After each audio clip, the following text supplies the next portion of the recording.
In about 1982, Charles Surrey teamed up with a group of financiers to create one of the first visual effects computer graphics companies. Computer graphics production company, essentially, of which there were really only two or three in the world at that time. This was just after Tron, so a lot of things weren't sitting very well in the computer graphics industry because a lot of people had put a lot of eggs in that basket, and when it got dropped, a lot of people went down with it.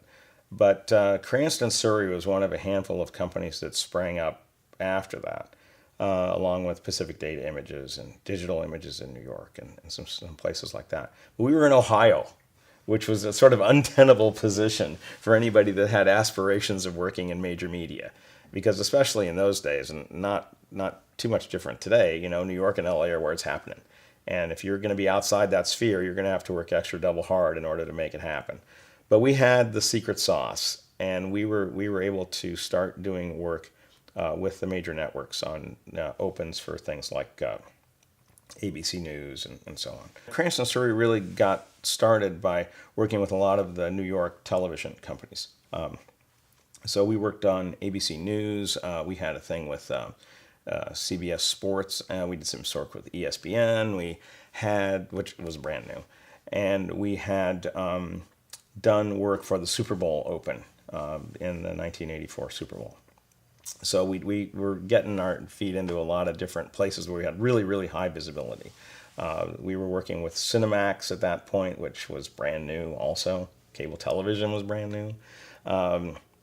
So we had a lot of visibility in that way, and it was really great for us because here we were these guys out in the middle of basically nowhere in terms of the media land, but we had this ability to do these type of graphics which were completely new and unknown and very high fidelity work. Well, I was working at Ohio State, and I was a graduate student in the master's program in art education because that's where all this stuff landed for various odd reasons. And we were all working just down the hallway from Cranston Surrey.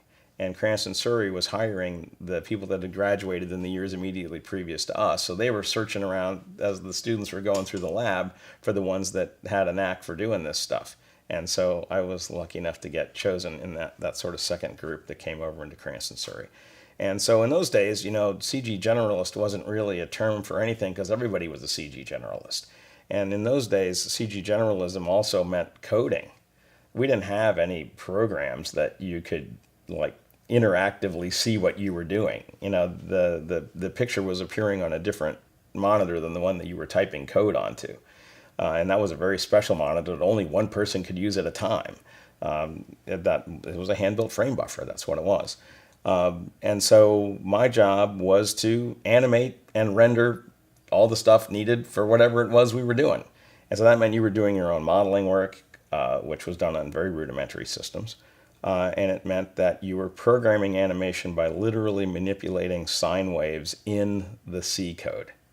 So if you were going to do an animation curve, you're actually writing the keyframes yourself into a function that's called inside the C programming language to generate that motion path. That was manual labor. Yeah, absolutely.